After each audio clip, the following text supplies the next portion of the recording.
What's up, Tailgaters? You're in the booth with Tailgate Nate today. The road to predict all 136 FBS level college football teams this summer is now going to be taking a trip back to California, where we are in San Diego to talk about the San Diego State Aztecs, a team that was once at the top of the Mountain West, has now fallen down below the halfway point, and they sit towards the bottom. But is this a year where Sean Lewis can get everything figured out and take that step forward?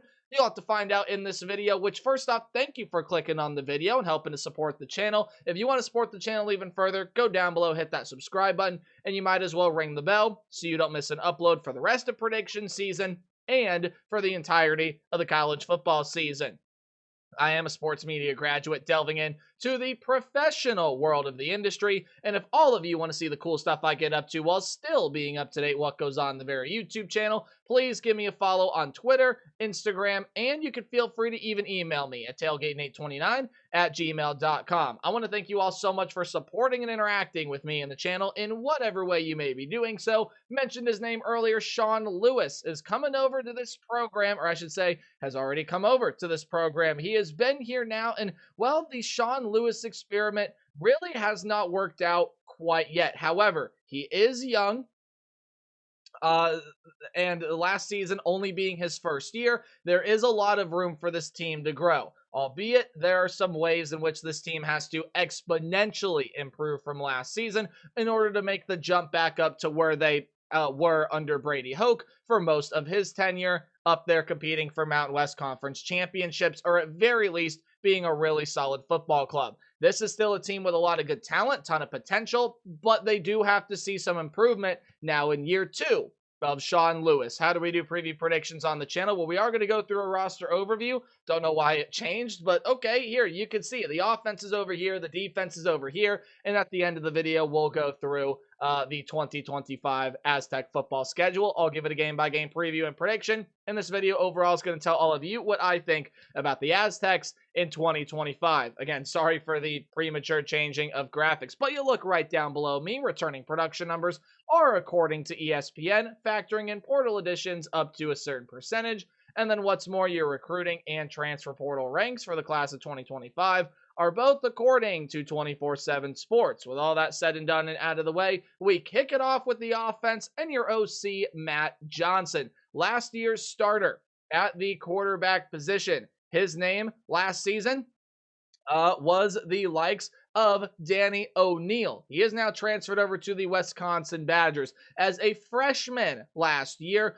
2,181 yards, 12 touchdowns, 6 interceptions on around 63% completion percentage. Again, was that main option at the quarterback position last year, and it's decided that he is more serviceable in another program. So there kind of is a little bit of a mystery as to who's going to be the starting quarterback this year. I definitely would lean in one direction rather than another one, and that's I would rather go with this first name here, Jaden Denegal, over Emmanuel. Denegal comes over from Michigan. Emmanuel is over from Central Michigan. Now, I think either of these two guys could be pretty solid options, and I think they both provide some good things in their own ways. However, I think overall, you get Denegal coming over from a Power 4 program, but Burt Emmanuel has more experience and has more playing time. So I think this is going to be a really interesting quarterback battle to watch. Again, I'm going to lean Jaden Denegal, but it's not going to surprise me to see Burt Emmanuel start. And I think both of them are probably going to get in some pretty decent level of game action this year, whichever one happens to be the backup this season. It really is hey, look, Sean Lewis is an offensive-minded guy. He's going to pick the right guy for his system, and then they're going to go from there. If it doesn't work, I assure you Sean Lewis is going to make that change. The offense does need a lot of improvement from last season, though, and I get it. This is a building process for sure. But this was a San Diego State team that was left in pretty good hands under Brady Hoke, albeit you did have to replace a lot of talent, coaching staff, things of the like, and you switched philosophies from a defensive mind to an offensive mind. The offensive part didn't work out for the team last year like Sean Lewis would like it to. It has got to take a step forward this year, and that starts with whoever wins this quarterback battle being able to produce at an extremely high, well, maybe not extremely high level, but a higher level than what O'Neal did last season. This is a substantial loss on the offensive side because you're going to be losing Marquez Cooper. Marquez Cooper is now looking for professional opportunities. He is out of collegiate football. 1,274 yards and 12 touchdowns for the Aztecs last year. He had 273 carries. You want to know the guy that had the next most carries? Well, it was Danny O'Neal with 73, but I'm talking about the running back room. You want to know the running back that had the next most carries? If you were to say a guy by the name of Cam Davis, you would be correct. If you were to say 50 carries, you would be wrong. 14 carries. That was it. The entire run game was built off of Marquez Cooper. Marquez Cooper was this team's run game, and now without him, it's definitely going to be more of a by committee room, I think, this year. You get some transfers coming in, such as Christian Washington, who is going to be coming over from Coastal Carolina. You get a couple more transfers coming over. Byron Cardwell is going to be coming over from Cal. And you actually even see Cam Davis transfer out of this program. Jalen Armstead is also transferring out. Keenan Kristen. So this is going to be a very new look running back room. So along with Washington and, of course, the other transfer in Byron Cardwell, you do get some returners like Lucky Sutton and some other pieces in there as well. In fact, Cam Davis, I don't know if he officially completed that transfer process. He might even be coming back, although I'm not too sure on where he is in that because obviously the transfer window is closed and everything. According to 24/7 Sports, he has not found that new transfer destination. I will actually check that really fast. Okay, so according to the official Aztec Athletic website, Cam Davis is not on the football roster. So there you go. Let's switch gears on over into the pass catching and wide receiver room. Again, more production loses from here. You're going to lose 3 of your top 4 receiving options out of the wide receiver room last season, including some pretty solid tight ends that we'll get into in a little bit. Louis Brown is transferred over to Baylor. Could be a good piece over there. Jashawn Polk has ended up running out of eligibility. Same thing with Nate Bennett. So the lone returner, Jordan Napier, he was a young freshman last season, had 440 yards for touchdowns, and was second on the team in catches. He'll be a very reliable option as he continues to improve his skill set at the collegiate level, and there are a ton of portal pieces that are going to be entering surrounding him. The most notable 2 that are probably going to start with him in the first string of this wide receiver room. Jordan Bostic is coming over from Texas A&M, is also a former Iowa Hawkeye, so you get that Power 4 experience, as well as Miles Kit Denton, who is over from an FCS school in Northwestern State. That's down in Louisiana. Tight end room, you're going to be losing some really good tight ends from last season. You will be losing Jude Wolfe, who had 161 yards and a pair of touchdowns for you last season. Michael Harrison also gone. So your tight end room this season really going to be built through the transfer portal. Seth Adams is going to be transferring in here from Southeastern Louisiana, another Louisiana FCS school. And then from Tulsa, it's Jackson Ford. So those 2 guys will be your new faces to the tight end room. And as far as the offensive line goes, well, actually, before we get there, you talk overall about this pass catching room. I think Jordan Bostic is a great transfer, and I do like Jordan Napier a lot. It's up to some of these returners and what's going to be a pretty young wide receiver room. You get some experience with the transfers in Bostic and Denton Kit, but again, Jordan Napier is just in his redshirt sophomore season, and a lot of the depth that's going to sit in your second string unit are freshmen and sophomore. So you have a young pass catching room, albeit you do have an experienced tight end in Seth Adams, but even Jackson Ford, who transfers in,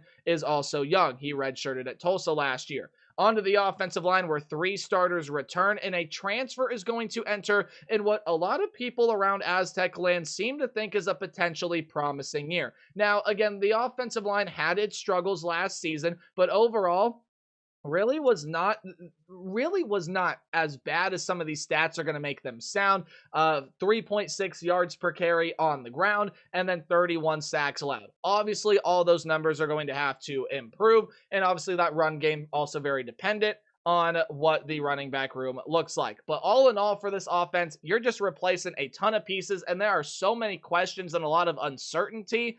I do think that this offense is going to take some strides forward. Maybe they're not overall as talented as they were last season, But you take a look, and again, there's reason for optimism because, hey, 340 yards per game, 350 yards per game, that's a pretty easy and attainable goal to hit. I've talked long enough about the offense. We're going to move quickly through the defense because here is really the basis of what you need to know about this defensive unit. It was not good last year. It had some of the best defensive units in the country when Brady Hoke was the head coach. And last year, as expected, it's not like this came out of nowhere and was a surprise. It regressed big time last season, especially up front. All of that rush defense was just deplorable. But 70% returning production, and it's got a lot of really good talent coming back to this team. Let's start on the defensive line. Trey White is a sack machine. The third leading tackler for the defense last year, had 60 of them with 12 and a half sacks. He is simply sensational off the edge, and most of the primary weapons are going to still be standing alongside him on the defensive front. Brady Nassar, Tavis Tuioti, Krishna Clay, including some really experienced depth pieces like Sam Benjamin, and even some good transfers as well. I'll save what I was about to say for a little bit later. Let's go through all these position groupings first. So that is your defensive line. Again, with the dangerous Trey White, you got some good experience coming back. Kyle Moretti leaves the linebacker room. He was a really solid piece for this unit last season. However, your leading tackler, Intano Letuli, is going to be coming back. He was the guy you saw. Oh, no, sorry. Trey White was the guy you saw on the thumbnail screen. I thought about putting Letuli up there. But Letuli, regardless, pretty darn good defensive player. 71 tackles, a sack and a half. Did also pick off a pass last season. He's going to return with also a productive unit because another notable returner is Owen Chambliss, who's going to be coming back for his redshirt sophomore season. Already had good production as a redshirt freshie last year. And again, much like the defensive front, lots of experience waiting in the wings. DJ Herman, a transfer in Mr. Williams over from Incarnate Word. And you could go on and on throughout this room. Brady Anderson, the list continues. Secondary wise, you get all but one massive defensive back player back, and your unit looks like this. Chris Johnson, DeLayshawn Staley, Eric Butler, Bryce Phillips, and Deshaun McEwen. That's going to be your starting defensive side. And the only guy that you don't return notably is J.D. Coffey, who was a senior last year that had 46 tackles and did pick off a pass last season. But this overall is a defensive backfield that when you take a look at it and you take a look at what they were able to produce last season, you need this team to take a step up in that regard. The secondary was not as deplorable as the run game was last year, but man, only 20 passes defended and 7 interceptions. Take that to the next level. Now, they did return 2 of those 7 picks for touchdowns, so if that rate continues, hey, that's pretty good. Also, only forced 5 fumbles. Get that aggressiveness factor up throughout the entirety of this defensive unit. And look, when you overall talk about the defense this season, it's got some really nice pieces. Tons of returning secondary talent. I do like Tano Latuli a lot. I think Trey White is one of the best defensive linemen in the Mountain West, if not one of the best, and you could say most underrated and overlooked defensive lineman we have in the entire country. I think he is really, really good, and everybody, if you watch an Aztec game this year, should be keeping an eye on him. But when you take a look overall at this Aztec defense, it's missing the aggressiveness. It's missing the tenacity. I think it's missing a little bit of the scheme as well. And Sean Lewis, I think, is a good coach. You know, he's going to figure some things out. And this is a defense under Rob Urich, hopefully said that last name correctly, that I think is going to get better this season. Put a pin in that. Your special teams report, a great kicker is going to return. I will try not to butcher his name, and Gabriel Palencia. I know I butchered that. Plasencia. That's probably a little bit better. Forgive me. I'm sorry. Hunter Green is transferring in to be your punter, and that's your special teams report because kickers are people too. So this is a San Diego State team that, look, you take a look at this schedule, it is very workable, and we'll tell you why here in a second. And there are a ton of improvements to make. You got to fill in gaps offensively. You got to fill in gaps defensively. You got to improve schematics. Sean Lewis has to implement his system. All these transfers have to fit offensively, etc., etc. But this is a San Diego State team that, with the foundation and the fan base that they have, they can absolutely see some pretty significant improvement this season. Now, I say can. Will they? You're about to find out what I think in a second. But first, we look down below at the odds from FanDuel. Just context to see how good this team is going to be this year. That's context for all of you fun people out there to see what the people in Vegas really do believe, and not me telling you to go spend your money because I am no gambling expert. You should do what you want with your hard-earned dollar bills. 5.5 is that over-under win total. That's the important number to watch for with these group of 5 teams. Odds makers think they're going to hang right around bowl eligibility. And yes, obviously long shots to win the conference and college football playoff because a lot has got to get better. Non-conference could be a little bit rocky for them, although I do think they get that win to open the season against Stony Brook. I don't really think they have much trouble there. And a quick correction there as well. That is a Thursday game. That game is taking place Thursday, August 28th, not on Saturday as previously listed. Stony Brook should be that game that sort of gets you over and you look at it and you say, okay, this is definitely you see what you got. You see where the pieces fit. You see what improvements that you can make before you really dive on into the slate when you go on the road and play Washington State. Didn't mean for that to rhyme. Sometimes you're a poet and you just don't know it. Non-conference, I think, is going to be a little bit more of a slog once you get through Stony Brook because you got a lot of tough competition. Now, albeit it's a lot of workable competition. Washington State lost a ton of pieces. A ton of pieces. Obviously, we know John Mateer is gone. Well, head coach is gone. I think I know they're at least replacing Ben Arbuckle, but I think both coordinators are going to need to be they're filled in for, and they're going to be new guys in that role. However, I think, and obviously Washington State lost a lot more, but I do think this is a Cougar team that getting Jimmy Rogers coming over from South Dakota State, including some of his portal pieces that helped Rogers win a national championship at South Dakota State in 2023, and was also, a pretty darn good team last year in 2024 as well. I think he's going to surprise a fair bit of people this year, especially if Zevi Eckhouse can play like he did at Bryant, again, sat behind John Mateer last year. But I think he's a really good player, and he can absolutely excel with this Cougar system. I think you fall to the Cougars on the road, and then you get your bye week. You get your bye week before yet another workable Power 4 opponent against the Cal Golden Bears. Cal is also kind of in the same boat as the San Diego State team. Maybe in terms of the talent, not in terms of where their program sits or things like that. Cal had a nice solid season last year, but their starting quarterback transferred out. Their entire running back room is going to get resurfaced. Lots of wide receiver pieces are gone. Defensively, while there are some solid pieces, they have a lot more leaving than what San Diego State does, and it could be a struggle for Justin Wilcox this year. However, I do think Cal has got a little bit more figured out. I do like Devin Brown coming in as the presumptive starting quarterback for this Golden Bear team. Obviously, the former Ohio State Buckeye didn't get a chance to shine over with the scarlet and gray. I think he will in a Golden Bear uniform, and I do think, despite everything, there are some nice transfers, some nice portal pieces, and overall some nice weapons to work with offensively and defensively. I think they can slow down this Aztec offense. Snapdragon Stadium's going to be loud for this one, but I do inevitably see it as a loss. And the same thing with this Northern Illinois game as well. You got to go on the road and play a team that just pulled off its biggest upset in school history last year when they beat Notre Dame. Northern Illinois is a team, though, that does lose a ton of production, and again, is what makes this a very workable non-conference schedule. However, when I look at those 3 games that you lose right there, I definitely see a San Diego State team that's going to struggle a little bit through the early portions of the season. And I think as the season goes along, they're really going to start to figure things out. Now, I do think this slog continues against Colorado State.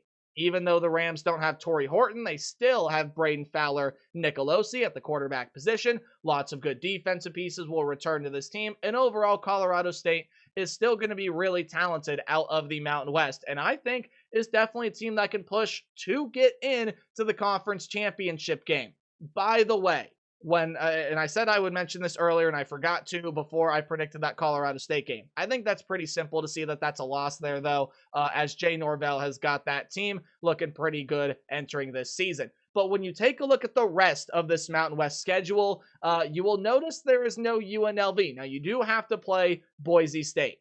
Okay, fine. But you get to also play Nevada, New Mexico, Wyoming, Hawaii, teams that are projected to be towards the bottom of this conference. So you do, and Nevada, New Mexico, Wyoming actually projected to be the bottom three. Not many teams in the Mountain West play all three of those teams. So again, if you want to take that stride next year, it is or I should say this year, it is a workable schedule that you would want. And I do think they get a conference win here against Nevada. Nevada, I think, has a solid coach in Jeff Choate, but I just think is going to take some time to really implement that system. And yes, San Diego State's a program that needs building back up. Nevada was starting from the ground. They really need to start to build up, find their identity, replace a couple of pieces in there as well. However, after your second bye week, you're going to find your way back in the losing column because Fresno State is still going to be pretty good this season. The Bulldogs bring in E.J. Warner as quarterback, and as long as he can cut back on the interception numbers,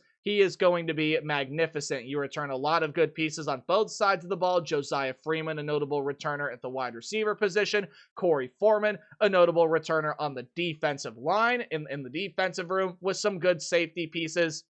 I just don't think San Diego State will handle what Fresno State can throw at them. And I got an upset here. Maybe. Do I? Hang on. Oh, okay. No, I do not have an upset here. I think I did at one point when doing my schedule predictions, and that's why my brain got all foggy. But the thing that I have said about Wyoming is, look, they just need to find their identity under Jay Sawvell, which I think is going to take a little bit of time. Now, the folks in Laramie are some of the best college football fans across the country. I truly do believe that from everything I've seen, read, heard in all of my years of watching collegiate football. Wyoming has got great fans. Their football team this year, I think, is really going to struggle. There are a ton of pieces that there's just a ton of rooms that have a lot of questions. Your quarterback play has been down the past couple of years. What is it going to look like this season? Albeit you bring in a lot of really high upside transfers through the portal. Okay, how do they fit in, right? How are those pieces going to fit in to your defensive scheme? And again, biggest question, how do you continue to build your identity? What is Wyoming football going to be under Jay Sawvell? I think it's still maybe a year or two before they start to see that climb. And Wyoming is another team that can really struggle this season. Sorry, Cowboy fans, but that's a loss to this Aztec team. I do think you lose your next two on the road at Hawaii. I do like what Timmy Chang is doing with that program. It didn't start out pretty, not at all, but last year was a very nice stepping stone in Hawaii, albeit you're going to have a little bit of a new face at quarterback, even though Alejado did play a lot last season. And you got some good skill position pieces. You do have some good defensive pieces there as well. Hawaii is going to hang right around that bowl eligibility mark. And I know it's not a super long road trip for this Aztec team, at least as long as some of the other teams that have to go travel to play Hawaii have. And obviously these are programs in the Mountain West that are used to that. But this is a Hawaii team that I expect to at very least push for a bowl game spot like they did last year. And they're going to be pretty solid, pretty talented. I think they beat San Diego State. I really don't think it's much of a question that Boise State defeats San Diego State because Boise State is probably still the most talented team in the G5 ranks, with all sincerity. And I know Ashton Genty, some good wide receiver and defensive pieces are gone. Look, Maddox Madsen is coming back. You could very well make the case on why he could be one of the best quarterbacks in the country this season. Boise State's got some ridiculous secondary talent coming back, and they're just going to be really, really good. Sire Gaines, get to know that name. He'll fill in the gap left by Ashton Genty. And while he's not going to have the level of production that Genty did last year, and I don't think he's as good of a player, that's not diminishing anything from him. He's still really, really good. And Boise State's going to be really, really good as well.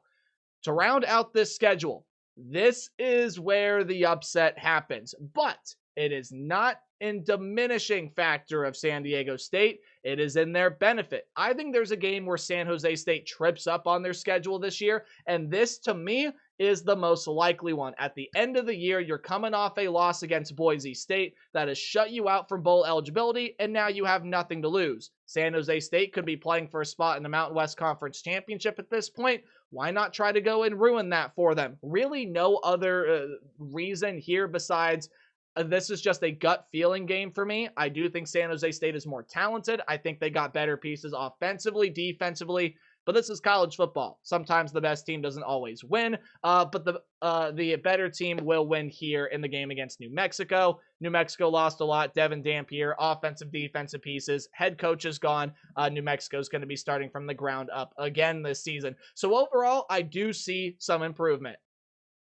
And while 5-7 is still not getting into that bowl game like a lot of Aztec fans want to have happen, again, with the workable schedule here, I do think there's enough to, especially towards the end of the season, you can pull off one of these wins that a lot of people might be predicting you to lose. I got it being San Jose State. I think more likely it's going to be Hawaii or Fresno State. That's just not the way I have the schedule working out this season. Improvement is to be made, and Sean Lewis is going to get this team trending in the right direction. I have a good feeling about that, but it's going to take a while for this program to get back to where they were under Brady Hoke. Let me know your thoughts on the Aztecs in the comment section below. Remember to play hard, but tailgate harder. See all y'all in the next video. Goodbye.